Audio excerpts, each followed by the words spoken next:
all you need to do is do it wrong the first time, and you'll never get an opportunity to do it right the second. Or you'll be tripping over yourself to make it right. And I would rather not have to deal with that at all.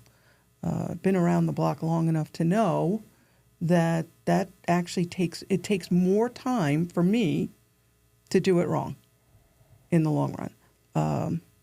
I feel that way about, the memberships. I will never push heat with somebody.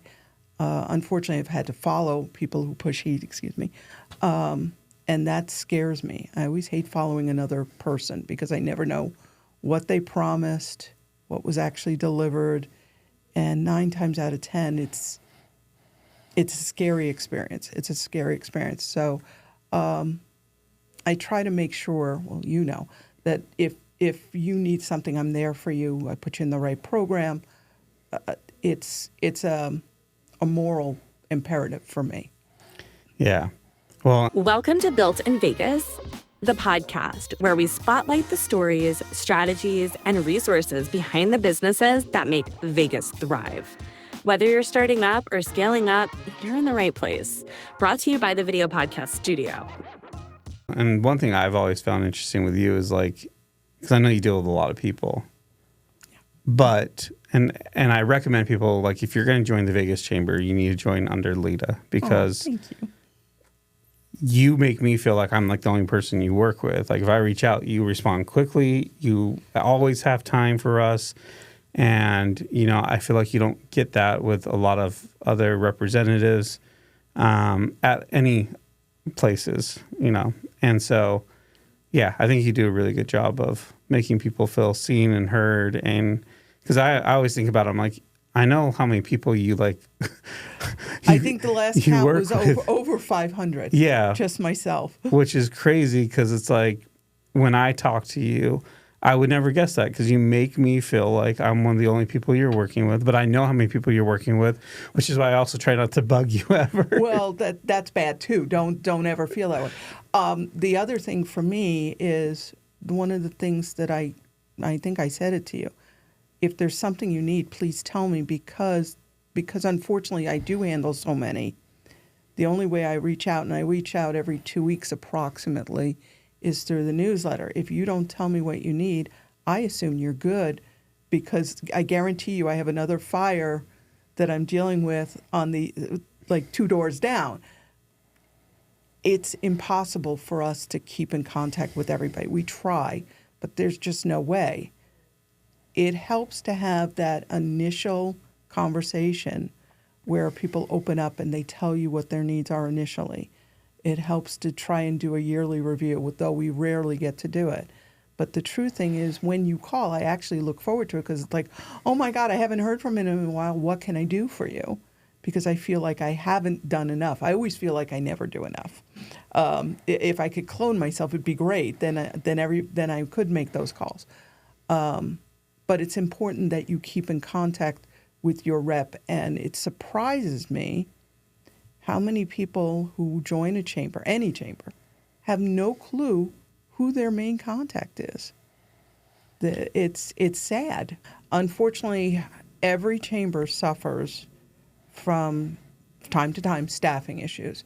At one point, we were down 6 people, and we tried not to let it show, but it's inevitable. It has to in one area or another. The problem is you have to set expectations. I think one time you called me and I said, listen, I'm a little backed up. Please give me, 24 to 48 hours to get it handled. But I think that's a communication error. For some reason, we're always afraid to let you know that we're short-staffed. And I have no problem telling you, hey, I'm short-staffed. Give me a moment. I will get you an answer. But that's important. It's absolutely important to keep that member informed because everybody, especially nowadays, understands that you could be short-staffed and that an answer could take longer. The one thing that I love is that I have an amazing support team at the Vegas Chamber. I'll give you an example. One of my, not even a member yet, I'm working on bringing him in. He had a problem where inspectors came to his business. They actually came here from another state, And in another state, they're very polite. They actually call and they say, hey, we'd like to come and see your facility and make sure you're compliant. Can we set an appointment? Well, apparently, we're not that nice. They actually knocked on his door. He was not there. The assistant said, I'm sorry, I can't let you in. He's not here.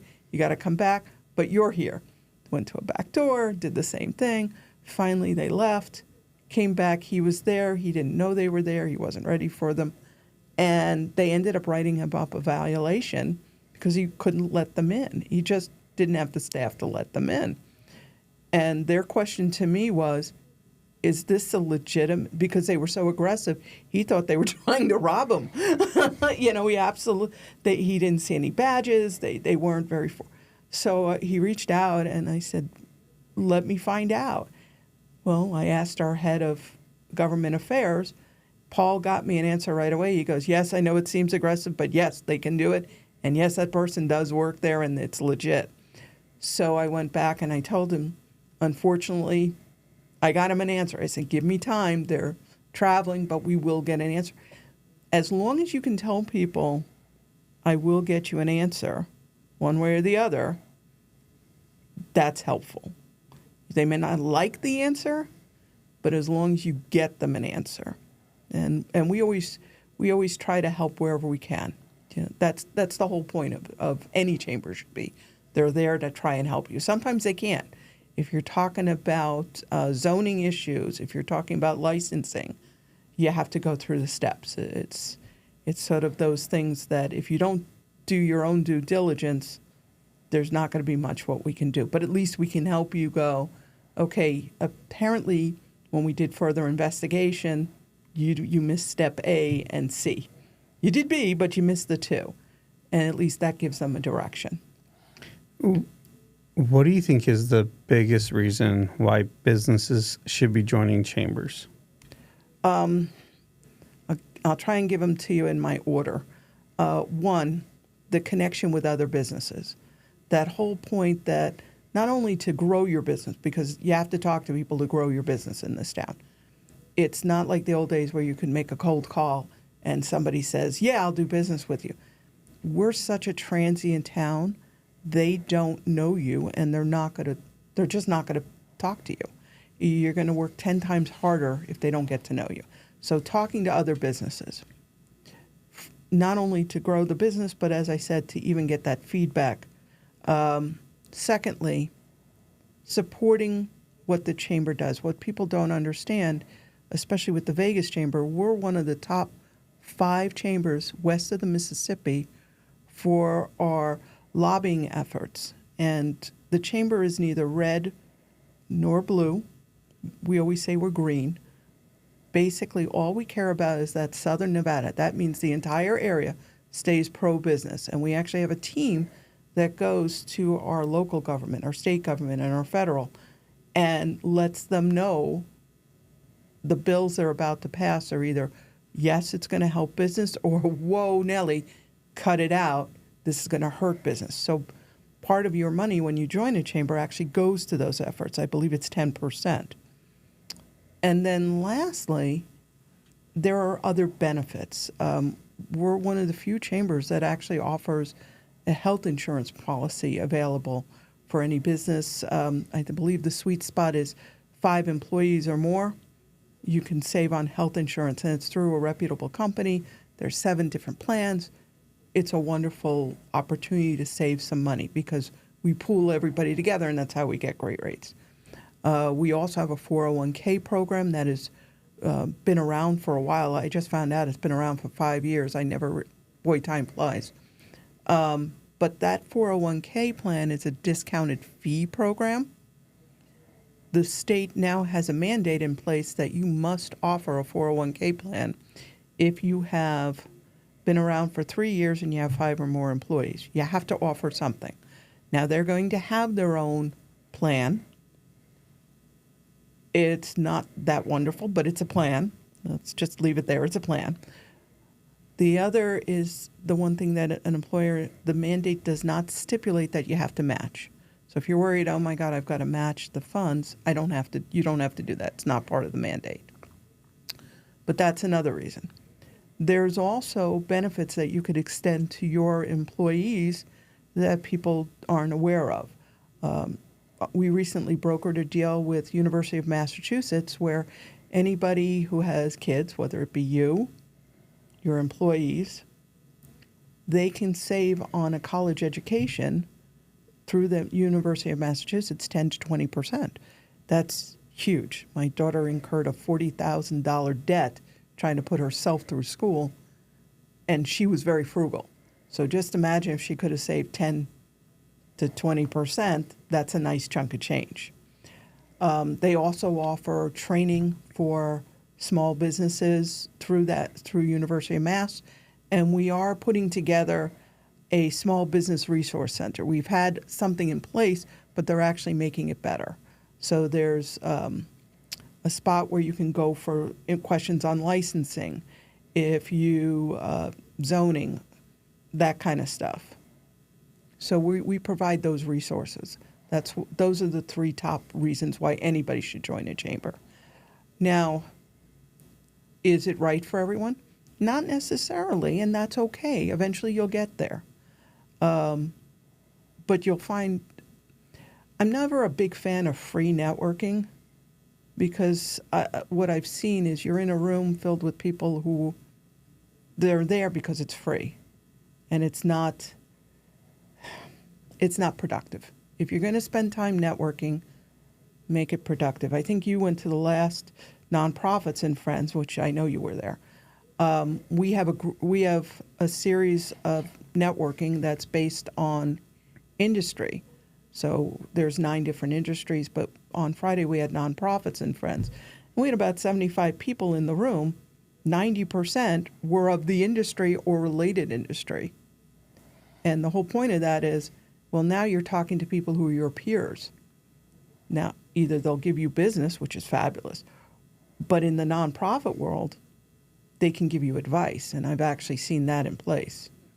Yeah, I told a few nonprofits about that event, and I thought that event was, well, one, obviously really well attended.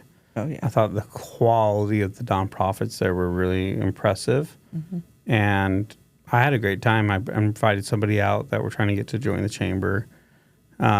She loved it, met some really great people. I got to see a few of my clients, which was nice. And, you know, like one of them actually just became the vice president of marketing at his job. And so I was actually going to text him and say, hey, say congrats. But since I had a chance to see him in person, I got to talk to him about his job opportunity that he just got. And, you know, I think those networking events are huge. You know, we met a few people that were excited that we're going to actually bring on the show. And yeah, I've enjoyed the Vegas Chamber. I don't know how long I've been a member, maybe 3 years? 3 years. 3 years. Because I think I started before I opened up this and then switched things around and then opened up this. And it's been good. We've had people come through the doors from the Vegas Chamber doing the ribbon cutting. The ribbon cutting was great. Yeah, we did it. Would you have about 50 people? No, more. Really? Yeah. The first time I think we had about 80 and the second time about 100. Wow. That came through all of it. And so now I'll say this. Because we're newer and not very organized, we did a poor job of like the follow-up and trying to convert the people who came into clients. Because I think if we had the systems we have in place now, it would have been like a better like conversion for us. But just the exposure side of it, right? Getting people in the door. We filmed it. Makes us look busier and cooler than we are. And you know, I've met people since then that when they're like, oh, what do you do? I'm like, oh, the podcast dude. Like, oh, how's that your ribbon cutting? That place is so nice, right? So it was definitely... They'll remember you, especially if you make it interesting. And you did. You definitely made it interesting. Yeah. So we've enjoyed our time in the chamber. Like I tell everyone, I'm really bad about showing up to the events, right? I go through spurts where I'm really good. Right now I'm in one of those spurts where I'm going to be attending a lot of things. Good. And I think that's something that a lot of business owners get wrong. I think sometimes they feel like, oh, if I sign up, everything in my business will change. Yeah, if you notice a little slight look of frustration on my part, one of the first things I think I even said this to you is it's like a gym membership. If you don't go, You're never going to the six-pack abs. But I've actually had people misunderstand what we do, and I had somebody actually say to me, so if I join, you're going to promote my business. And I'm like, no, you're going to promote your business. You are the best person to do that. If once I get to know you, if somebody asks if they need your services, you will be among the referrals that I give. And I'm always happy to do a referral for someone. I will not refer somebody I don't know, because then it's my neck on the woods, on the chopping block. But it really is that they can't have that misconception. And 9 out of 10 times while people fail in a chamber, any chamber, it's because they don't show up. Yeah. And they don't get the value they wanted. I've had people, they were with me in another chamber. They decided they liked going to those events better for whatever reason, and they never showed up. And they're like, well, we never got anything out of the chamber. I said, but you were never here. You're like the phantom. Well, and if they are there, they're probably doing it the wrong way. Oh, yeah. Right? Because I know for me, so I was signed up with the Henderson Chamber, I don't know, maybe 12 years ago or something like that. And I felt the same way. I was like, I've gotten nothing out of this. I'm spending this money. I remember that conversation we had. It's been worthless. Now, I met somebody who, like, 2 years later reached out and was like, hey, I met you at the chamber at your expo booth. I have work for you. And then that turned into a really good relationship, and it was really worth it. But at the time, being a younger entrepreneur and looking for the sell, every interaction I had was so transactional. I was like, I was the person showing up, basically being like, oh, hey, here's my business card. All right, bye. You know. Oh, you were a pusher. Yeah. I mean, I wasn't that bad, but I definitely was more along those lines where I'm like only speaking to you to hopefully get a sell. Whereas now when I go, I try not to even talk about what I do. Because I know once people ask me what I do too, we end up, they get excited and they want to know more and more about, I want to make it more about them, learn more about them. And then what we have now is a better way to network because of the podcast studio. I can go meet these people, not really push anything, and then find really cool people that are doing cool things and be like, hey, why don't you come on our podcast?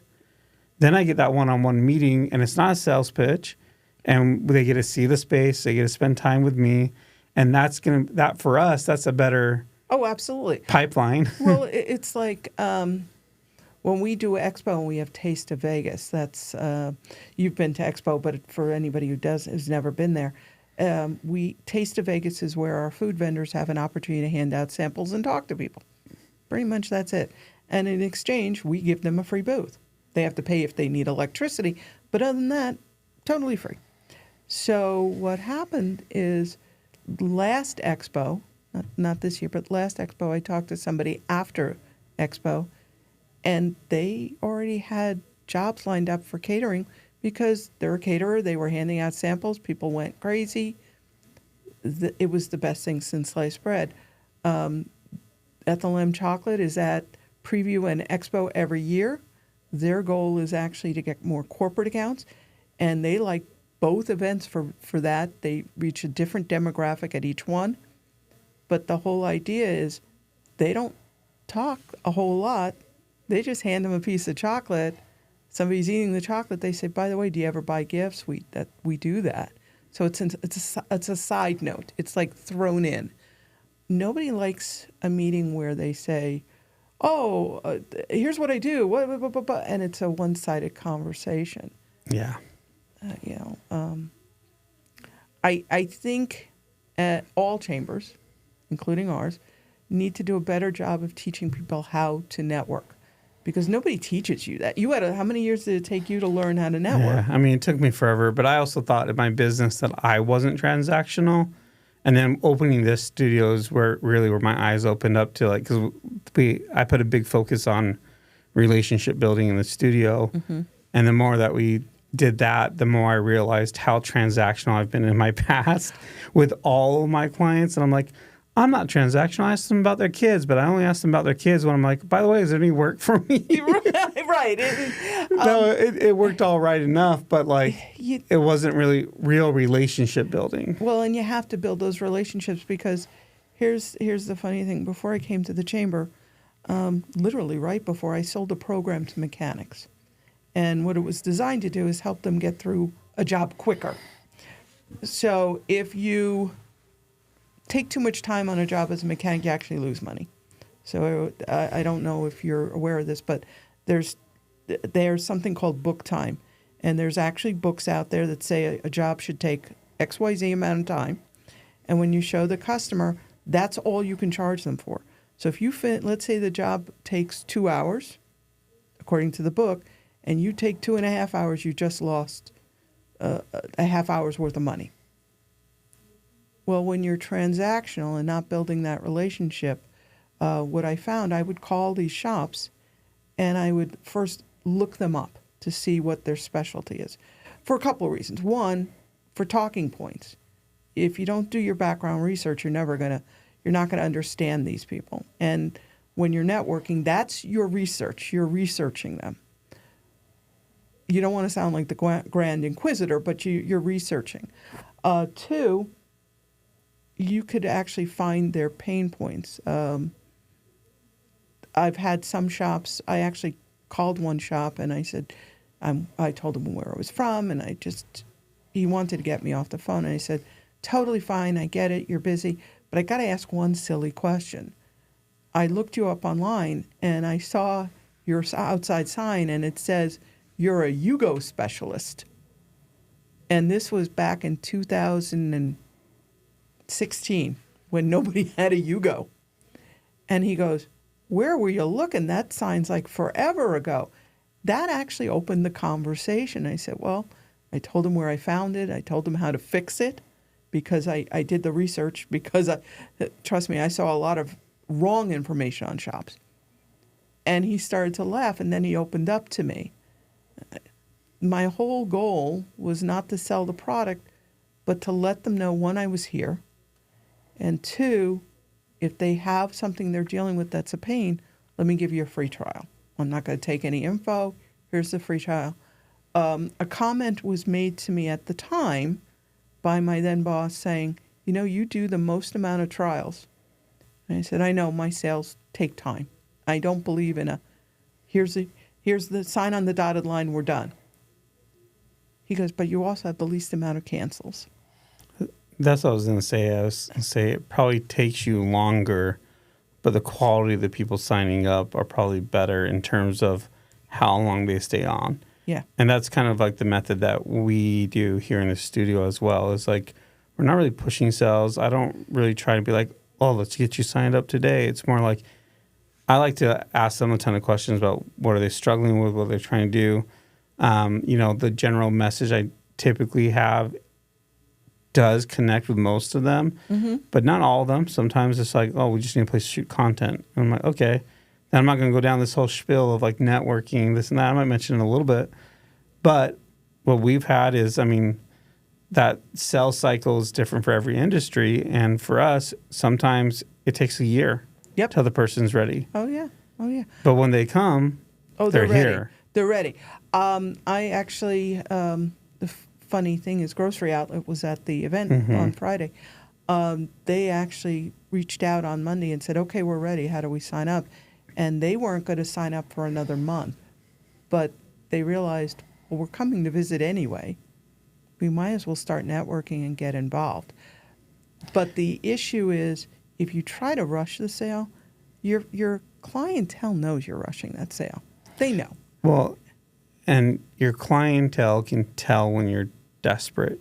Yep, they can smell it. And if you're desperate or seemingly desperate, then it begs the question, why is nobody else using your services? Right. Why are you not comfortable? Because, when I early on, like as like a creative, I think I never really had much self-confidence in general.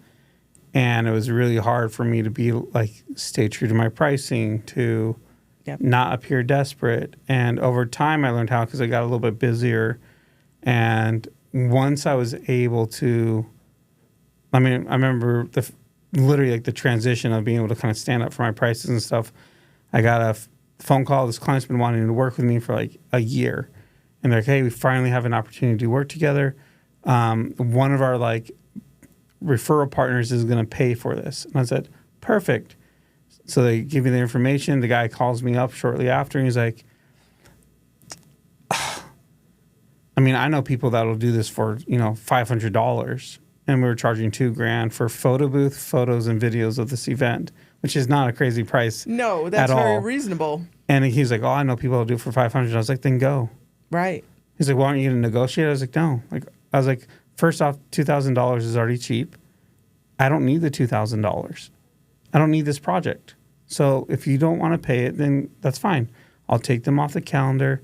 And he was like, yeah, well, we'll just go to the people I know then. I was like, that's cool. Texted the client. I was like, hey, I'm taking you off the calendar. Your referral partner doesn't want to pay for this. And she's like, are you kidding me? We give him like $500,000 a year in business. He's not going to spend $2,000. She's like, keep us on the books. We want you. Mm-hmm. This price isn't bad. We will have somebody, he'll pay it or somebody else will, and we won't ever send him work again. Which is, I think when you offer discounts, people expect you to offer a discount all the time. And then you get to a point where there's nothing else I can do for you. And the whole point is, you're right. You shoot yourself in the foot. When I sold advertising, we used to have campaigns. It was the phone books. So we produced a phone book at that time twice a year. So I would have a current client that I inevitably had inherited. And they would say, well, why should I do my marketing now, deal with you now? Then you don't close the books till May and it's January or December. I said, listen, you can do that. Trust me, I don't have a problem. If my timing is poor, it's totally fine. But I want to let you know, I have 200 accounts. You are one of 200. And I used to think that was a lot. If you get me now, you've got me, and everybody else and his brother always waits till the last minute. So we have plenty of time to look at your advertising, make sure it's the way you want it, get a proof. If it's not right, fix it, get another proof. You don't pay until May anyway, but it's out of the way, and you don't have to think about it. Otherwise, here's what I guarantee is going to happen. You're going to be in the queue with the other 150 that waited till the last minute. You're not going to be in time to get maybe you'll get one proof if you're lucky, and then it's going to be in a phone book for half a year, and it may or may not be right. And whose fault will it be then? And there was inevitably a pause, and it went, so can we meet on Tuesday? I always found those customers to be better customers, and they're the ones I wanted. I had others who did wait, and their hair was on fire. I had one guy, we're closing the book in 2 weeks. You don't have your ad in. It's a full-page ad. It's $5,000 a month. Can we start working on it now? And if I get to that point and I'm talking to you that way, you know you're in trouble. Mom is pissed, and I'm everybody's mom. I've been everybody's mom since I was 20. But the whole point is you have to have enough confidence, and that takes time. Like you said, it's not something that happens overnight. It's something you develop. The other thing is when it comes to even networking, it's practice. Just get out there and do it. Whatever chamber you pick or whatever company you're with, start small. It's a lot easier to walk into a room of 20 than it is 200. Everybody always goes, oh, I want the big room. No, you don't. No, I think the bigger rooms are harder because there's so many people. It's a little more overwhelming. And sometimes I feel like people feel like they have to try to speak to everyone. Mm-hmm. There's two people I know. This guy named Richard. I feel like he's like one of the best like connectors in the world. I feel like he's at every single event. I see him all the time, actually. And, him and his friend were talking once on a show they filmed here about how, like, if there's 100 people in that room or 200, you're just trying to go find, like, 2 to 5 meaningful conversations that you can spend the whole night with, or even just one that you can spend. Like if you find one person, you end up chatting with them the whole night. Oh yeah. There's nothing wrong with that. I feel like oftentimes people come in with it as a numbers game, right? Like, I mean, even at the nonprofit, there's 78 people there, or however. It's impossible for you to talk to everybody. And so, physically impossible. Part of me was like, okay, I'm talking to this person. It's a good conversation, but I gotta go try to talk to this person. I look at that person over there, but I was like, no, we'll just sit in this conversation, let it last as long as it needs to last, and we'll reach out to the other people later. And the other thing is, too, the person you're talking to appreciates that because they know there's 74 other people in that room, and that makes them feel special. Imagine if you went everywhere and you made people feel special, what kind of effect that'll have on your business. I mean, that's huge. It's huge. Getting back to the numbers game, when I was doing Chamber Connections AM, which was a networking group, for a while we were virtual because everybody was virtual. It was during the pandemic. This gal had gone to an event, and she shows us a fistful of cards that she got. Like, she talked to everybody in the room. There must have been 100 people, and she's got all their cards, and she was bragging about it. And there were 3 of us, of course, me from the chamber, but 2 others who have a ton of networking experience, and we actually groaned. I said, you didn't network. You basically were speed dating, and you collected a bunch of cards, and they won't remember you, and you won't remember them. And she's like, oh, no, I remember each and every one. I'm like, no, that's physically impossible in the amount of time that you were at this event that you're going to remember 75 people and what each card person, the conversation you had with each person. It's physically impossible. It doesn't happen.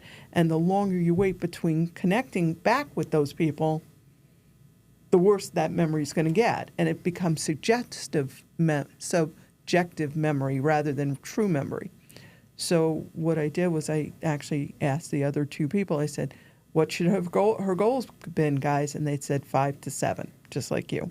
5 to 7, at max 10. And those are the cards. And the interesting thing is, if you do what you've learned to do, not only are you going to have better conversations, but they probably know a lot of the people you didn't get to talk to. And because you made that physical connection, that actual emotional, intellectual connection, they'll tell their friend, hey, I had a great conversation with Trevon. You need to talk to him too. And next thing you know, you're getting referrals. And that's the best compliment you can get. Yeah, the nonprofit one, I spent probably a majority of the time talking to my client, actually, because I don't ever get to see him. Yeah. And we don't talk often. And so, and part of me was like, oh, I need to go talk to other people.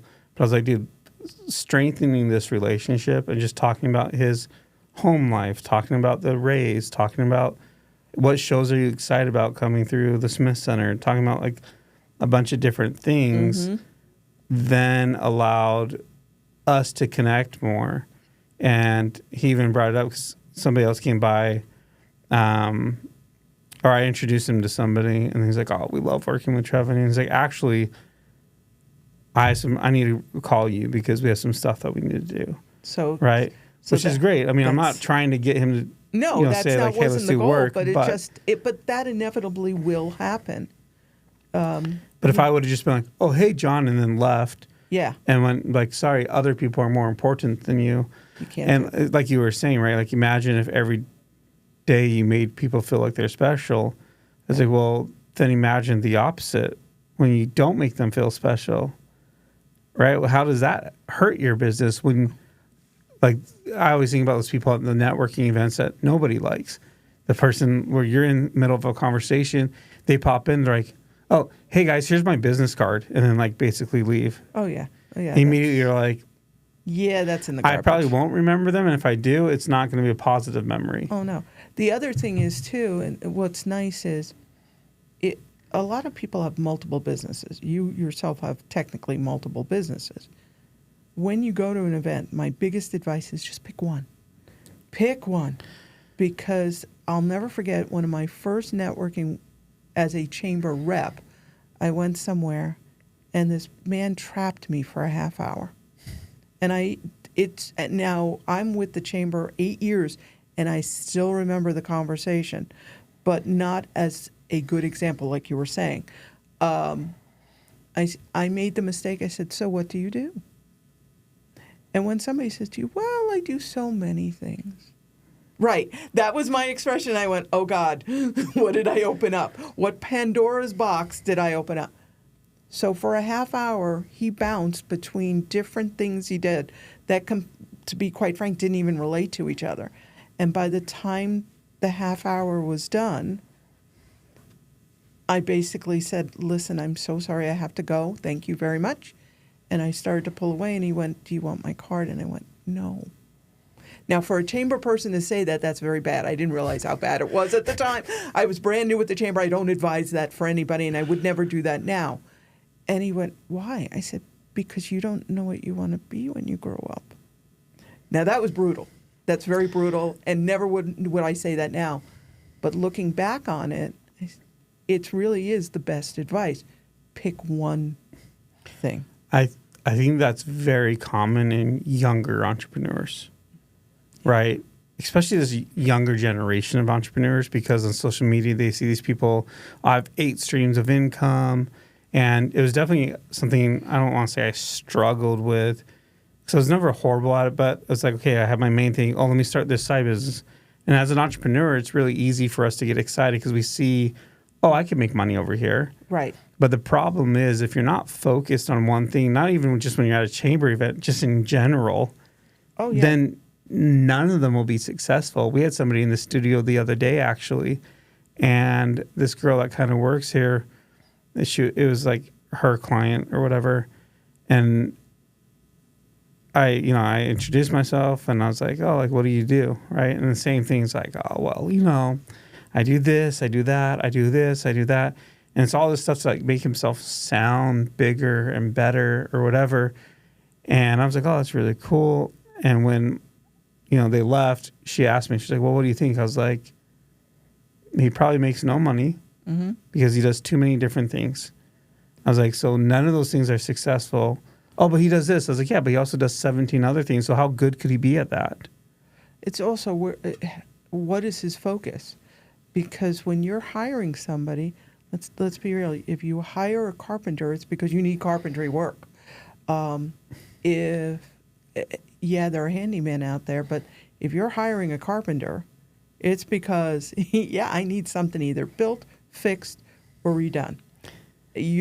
That's not necessarily a jack of all trades. The old saying is jack of all trades, master of none. And when you're networking, especially, that comes across. People, you don't want to sound like the expert if you're not, but just say, "Well, I do have a lot of things, but really my main focus is." And it's just a straightforward conversation.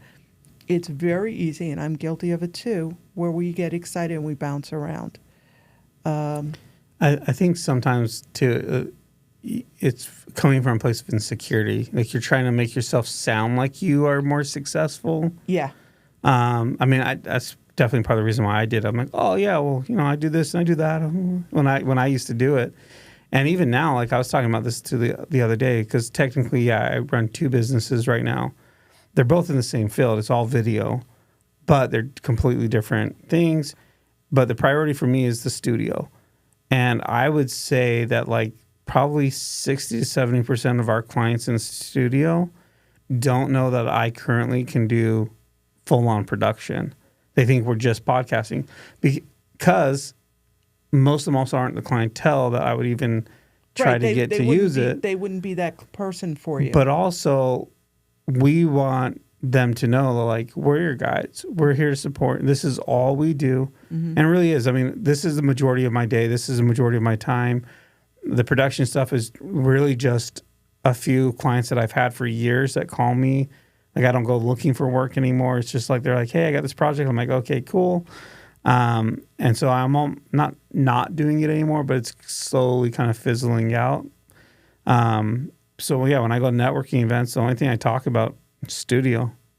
But I think too, by focusing, even if you were still doing both equally, by focusing on one, it's relatable. I know when I talk to people, and I call it an interview before they join the chamber. I can do this over the phone. I can do it in person.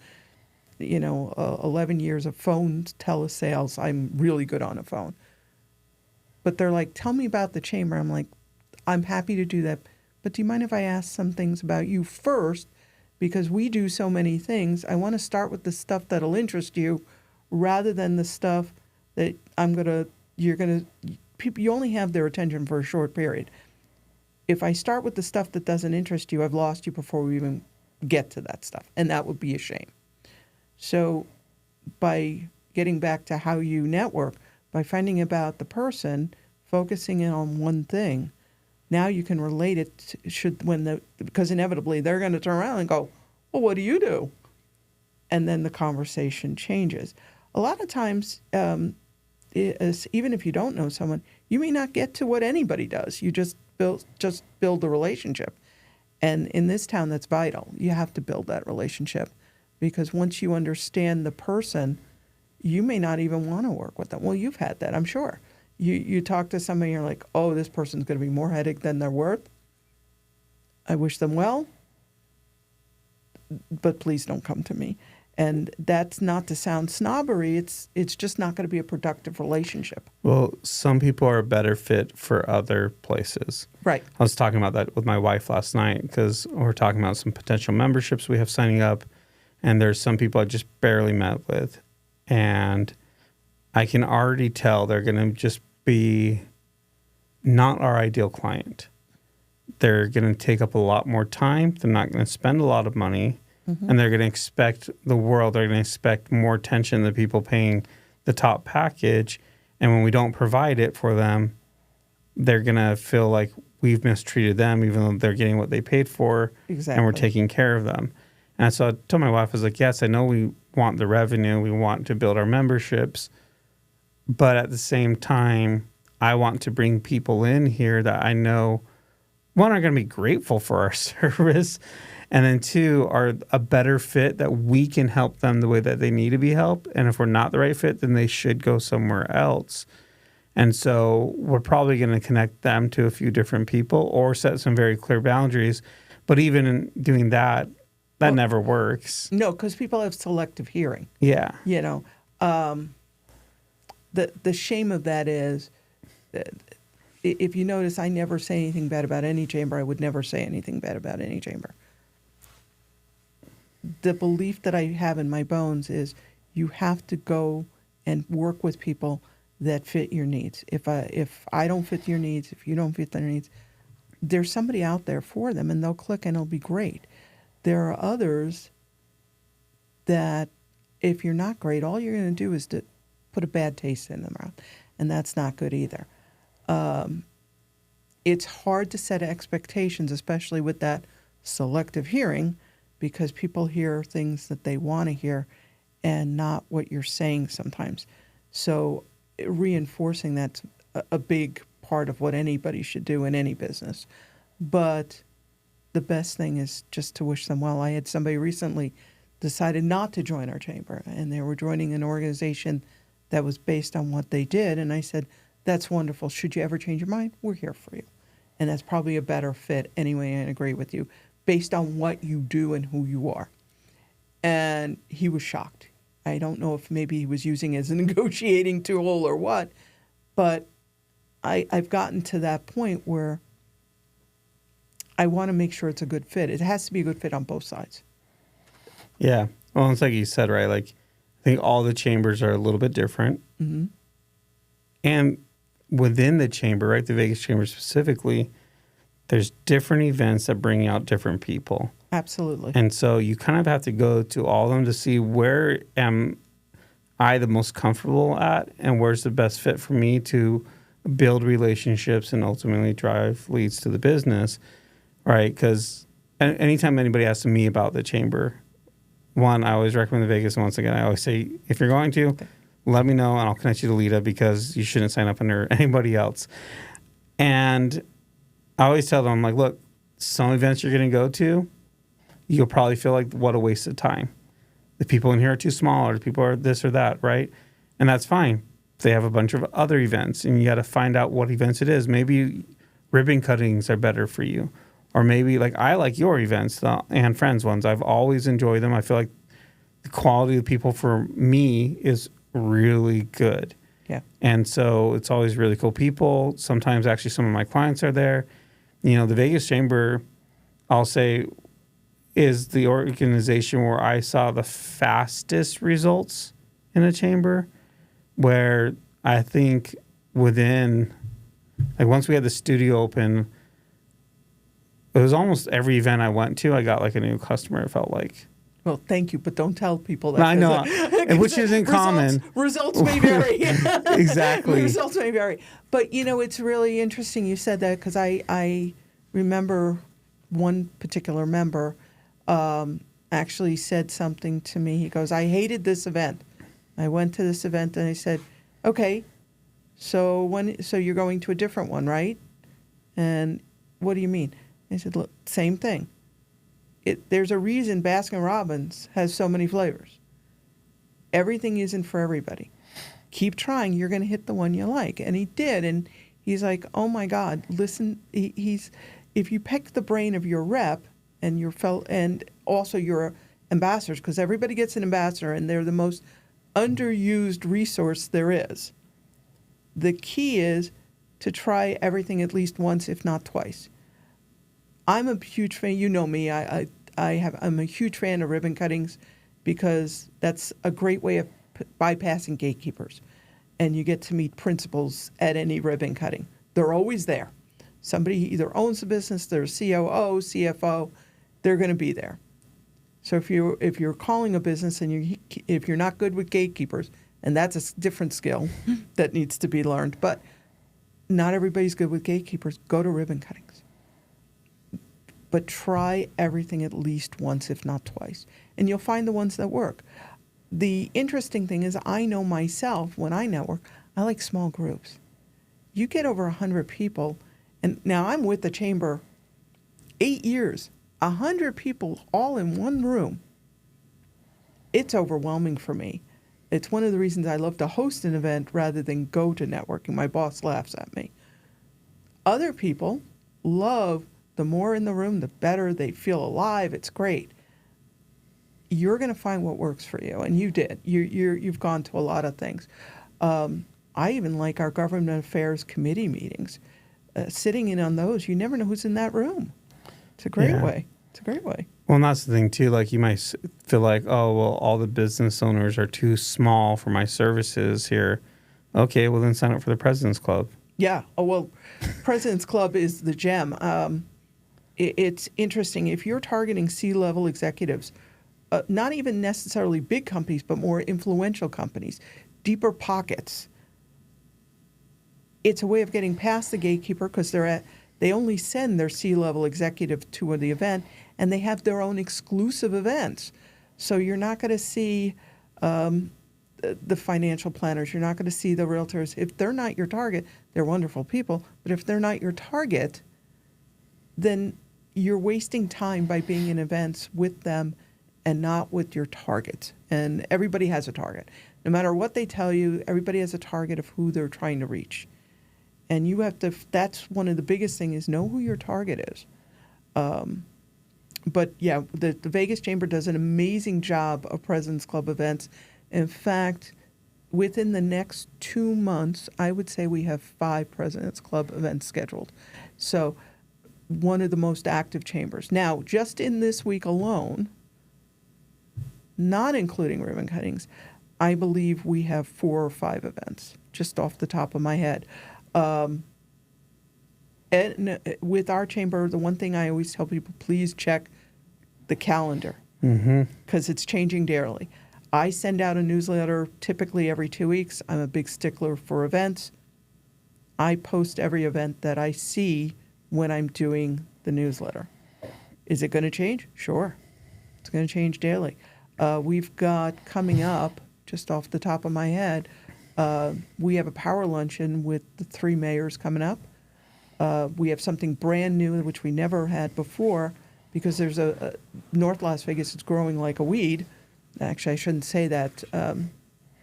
they're growing like a metropolis. That's what they're going to be. They're going to be huge. And they're already huge, but they're going to be explosive within the next few years. So we have a business expo scheduled in October. We're still working out the dates. We're toying between 3 dates that is focusing on North Las Vegas. We've never done that before. And that's because the need is there. So there's something for everybody. There's expos, there's power lunches, there's my groups. There's one of my coworkers hosts 2 Chamber Connections groups.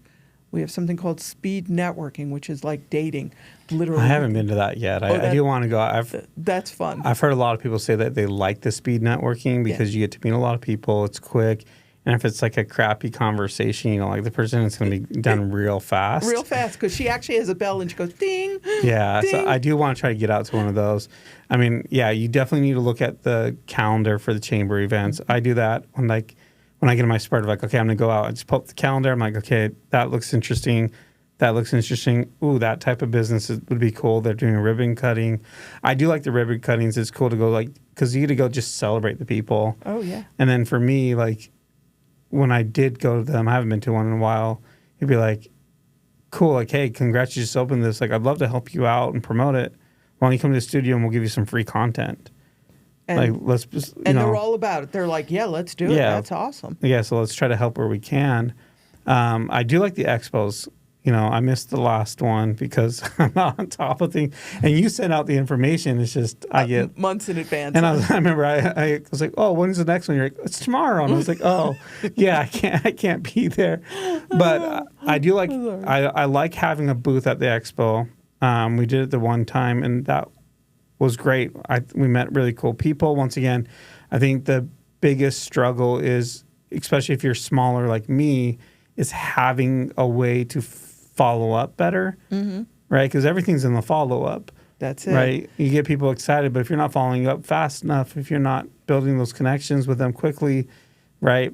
And that's always been my problem. And so I always say that when I talk about the chamber, I'm like, I think the chamber is really good for most businesses, and depending on who you're trying to meet, what you're trying to get out of it, it's just it is what you make of it, and the times that I leverage it right are great. We met, the foster care system through there. It helped that I was a foster parent, but we met them, and then we saw them again at another event, and then we saw them again at another event. They're like, then they came to the ribbon cutting, and then they become a client. And that alone, that one connection is worth the membership, right? Because the membership's not even that expensive to join in the first place on the lowest tier. Yeah. Well, and I don't have a problem sharing the range. The range is anywhere from $600 a year for the first, and all the way up to $6,500.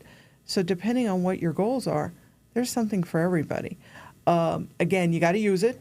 Otherwise, thank you very much for your donation. We appreciate you. But the whole point is, it's a tool, and it's like any tool if you don't use it. I want to tell you one very wonderful success story. I just heard my member is renewing, just so everybody knows. But I just talked to a member who actually follows me, so to speak. Every time this person leaves a company, joins another company, the first thing he does is join the chamber. And he joins at the President's Club level because inevitably that's his target audience. So he's now with another company.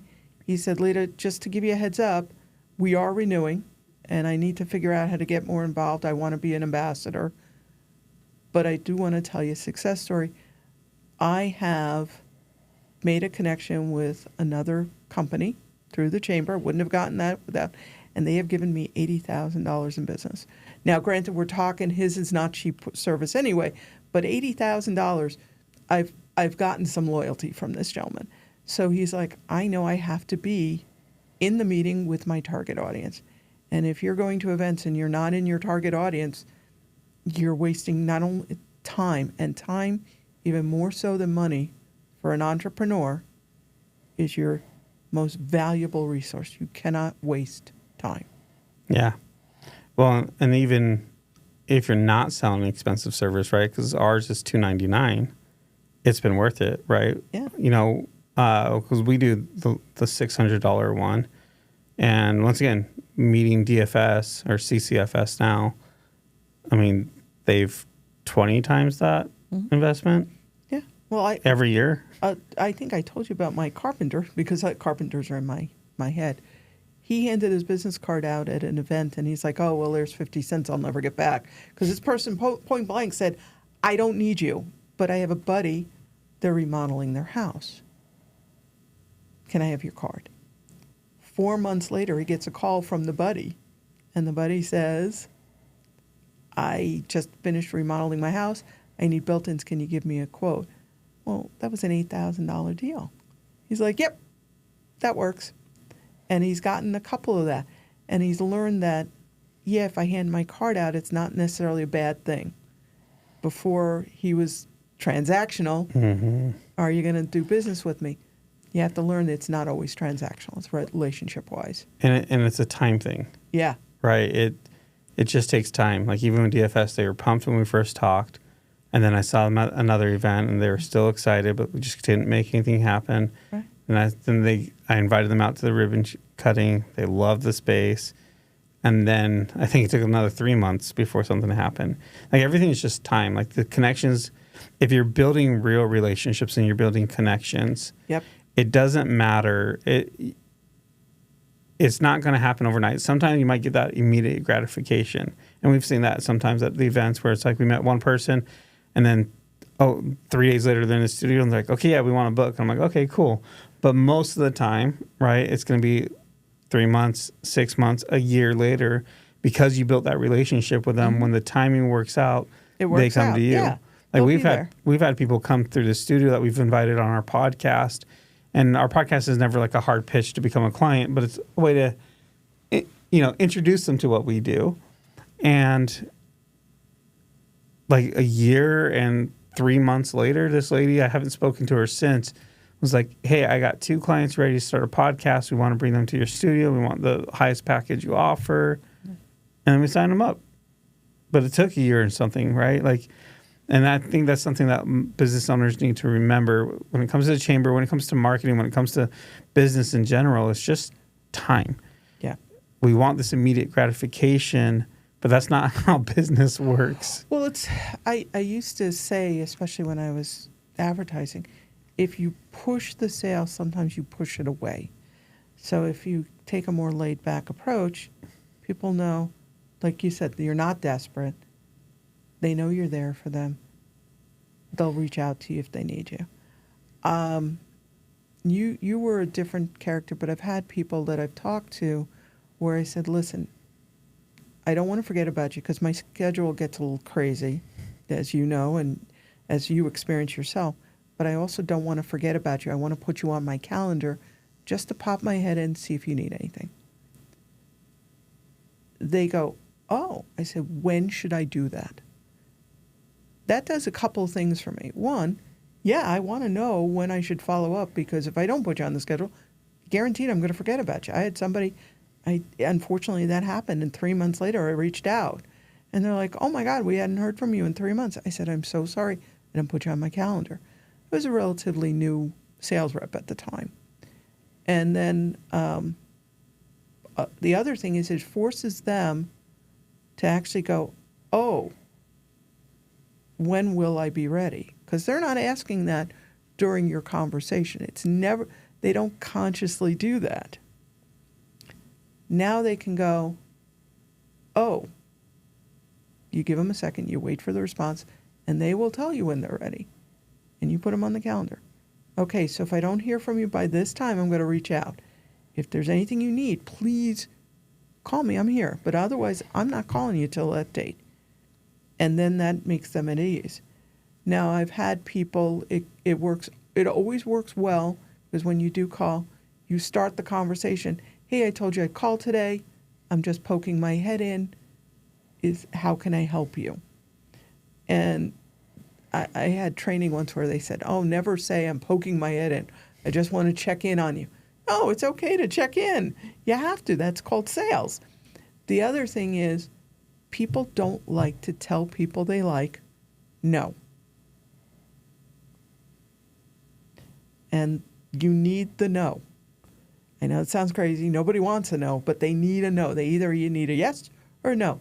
The person who doesn't want to tell you no is your worst customer in the world for lots of reasons. But the biggest thing, if you remember before, I said the biggest asset you have is your time. So I've developed a line. I go, I'm starting to feel like your stalker. If you've changed your mind, it's okay. Just tell me. That eases their conscience enough where they go, oh, I'll be helping her if I give her the no so she can move on. But the ironic part is 9 times out of 10, they'll call you and go, oh my God, I am so sorry. Yes, I am still interested. I've just been swamped. That gets them to pick up the phone and go, I'm so sorry. Because now the onus is on them. They're feeling like they're being rude. And in a way, they are. Because getting back to someone with a yes or no is part of being an adult. You have to be an adult in life. And that's okay. I give them permission to be that adult with me. Just tell me so I can move on. And hopefully my members learn from me because I'm not a young person anymore. I've been around the block. I've had a lot of different careers in my life. And I think that helps me be a better rep. And that's another thing. As a chamber member, your rep is your best resource. If you've got a rep who can be a resource, by all means, make sure you reach out to them. You've been very good at keeping in contact with me, even with through the Facebook group page. You'll reach out periodically, or I'll see your son in the hockey, and I'll reach back out and go, oh yay, congratulations. It's that contact. Keep in contact with your reps. They're your resource. Awesome. Well, I appreciate you coming in today. Where can people find out more information about joining the chamber and signing up? Okay. So the chamber has a website. It's vegaschamber.com. They can also reach out to me directly, and my email is very simple. It's L Stein, and I always tell people, think beer Stein when you spell Stein, Stein, at vegaschamber.com. They can always call me. My number is 702-743-9351. That also works for a text. Basically, any way you reach out to me, I promise I will respond. I usually try to do it within 24 to 48 hours. Awesome. I appreciate it. Thank you. Yeah, thank you. I appreciate it. I want to hug you, but it's awkward. Yeah, this thing's in the way. So. Welcome to Built in Vegas, the podcast where we spotlight the stories, strategies, and resources behind the businesses that make Vegas thrive. Whether you're starting up or scaling up, you're in the right place. Brought to you by the Video Podcast Studio.